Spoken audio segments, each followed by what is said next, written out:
Welcome to Mumtaz girls school پیارے بچوں۔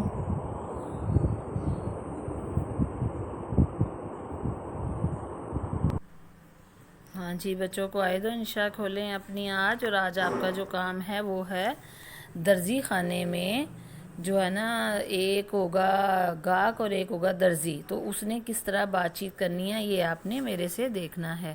سب سے پہلے آپ نے صفحہ نمبر 76 کھولنا ہے، اور یہاں پہ جو ہے نا یہ ہے یہ دیکھنا اس میں یہ ہے کہ رموز اوقاف کا استعمال بہت ہی خوبصورتی سے کیا گیا ہے۔ تو سب سے پہلے آپ دیکھیں گے یہاں پہ جو نام لکھے ہوئے ہیں تو اس میں یہ رابطے کے دو نشان ہیں وہ ایکول آ رہے ہیں، کہیں بھی ان کو آگے پیچھے نہیں کیا گیا۔ دیکھ رہے ہیں نا آپ، یہ مجھے بتائیں یہ دو نقطے کیا ہیں؟ رابطے کا نشان، ٹھیک ہے۔ تو سب سے پہلے جیسے ایک حمزہ خالد گاہک ہے، اس نے بات کی ہے تو کیا کہا ہے؟ السلام علیکم۔ تو بچوں آگے نشان کیا ہے؟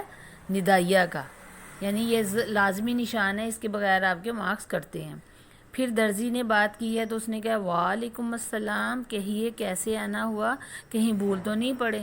جب سوال پوچھا ہے تو سوالیہ نشان ڈالا ہے، ورنہ فل سٹاپ ڈال دیا ہے، ٹھیک ہے۔ پھر وہ گاہک بولتا ہے، حمزہ خالد کہتا ہے آپ کی طبیعت کیسی ہے ماسٹر جی؟ تو اس میں انہوں نے ماسٹر جی سے کچھ وہ حال چال پوچھا تو وہ بھی ندائیہ والا نشان آ گیا۔ پھر آگے درزی نے کہا شکر ہے، اس میں ختمہ کا نشان آ گیا۔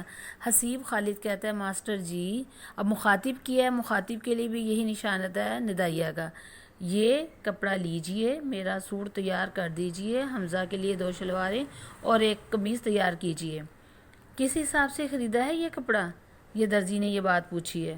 تو حمزہ کہتا ہے 60 روپے فی میٹر۔ تو حسیب خالد نے پوچھا میری قمیض کے لیے کتنا کپڑا درکار ہوگا؟ تو حمزہ خالد نے بتایا کہ یہ 2.5 میٹر ہے، یہ کپڑا 2.5 میٹر، یہ کپڑا 3 میٹر ہے، آدھا جو میٹر ہے اس کی واسطے، یعنی اس نے زیادہ کپڑا خریدا کیونکہ اس نے شرٹ بھی بنوا دی تھی اور اس کے ساتھ ویسٹ کوٹ بھی بنوانی تھی۔ تو وہ یہی بتا رہا ہے اپنے درزی کو۔ درزی نے آگے سے کیا کہا جو ارشاد ہو، مگر زمانے کے فیشن کا خیال بھی تو رکھنا پڑتا ہے نا۔ تو یہاں بھی اس نے کیا نشان ڈالا ہے؟ ندائیہ کا۔ اب جو گاہک ہے حسیب خالد وہ کیا کہتا ہے اور ہمارے کپڑے کب تک تیار ہو جائیں گے؟ درزی کہتا ہے صرف 15 دن، آج پیر ہے، اگلے پیر کو چھوڑ کر آئندہ پیر کو آئے گا، انشاءاللہ آپ کے کپڑے تیار ہوں گے۔ تو آگے حمزہ خالد کہتا ہے ماسٹر جی پیروں کے پھیر میں نہ رکھیے گا، ہمارے پاس اتنا وقت نہیں، یعنی یہاں پہ تھوڑا سا آپ دیکھیے گا کہ بات چیت میں مزاحیہ انداز بھی شامل کر لیا ہے۔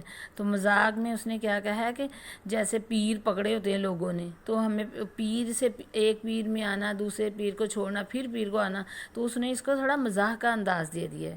تو پیارے بچوں آگے پھر درزی کہتا ہے فکر نہ کریں، ہمیں آپ کے وقت کی بھی قدر ہے، کام آ رہا ہے اور ختم ہونے میں نہیں آتا، سچی بات بھی کہتے ہیں اور لوگوں کو وعدے پر ٹرخاتے بھی ہیں، یعنی یہ کہتے ہیں کہ ہمیں ہمارا یہ کام ہی ایسا ہے کہ ہمیں لوگوں کو ایسے کہنا پڑتا ہے۔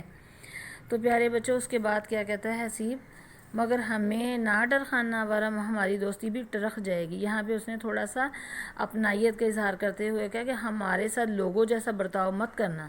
نہیں یہ باتیں صرف کہنے کی ہیں، بھلا نرا وعدوں سے کام چلتا ہے؟ پھر اس نے خود ہی ایکسیپٹ کر لیا کہ صرف وعدے کر کے کام نہیں چلتا بلکہ کام کرنا پڑتا ہے۔ حمزہ خالد کہتا ہے شکریہ ماسٹر صاحب، اور اس کے بعد درزی کہتا ہے دونوں جوانوں کی آمد کا شکریہ۔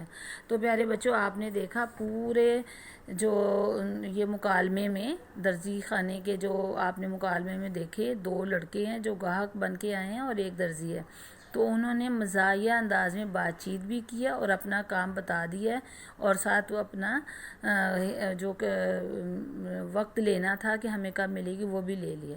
تو پیارے بچوں آپ نے اس کو اچھے سے پہلے پڑھنا ہے، اس کے بعد آپ نے لکھنا ہے۔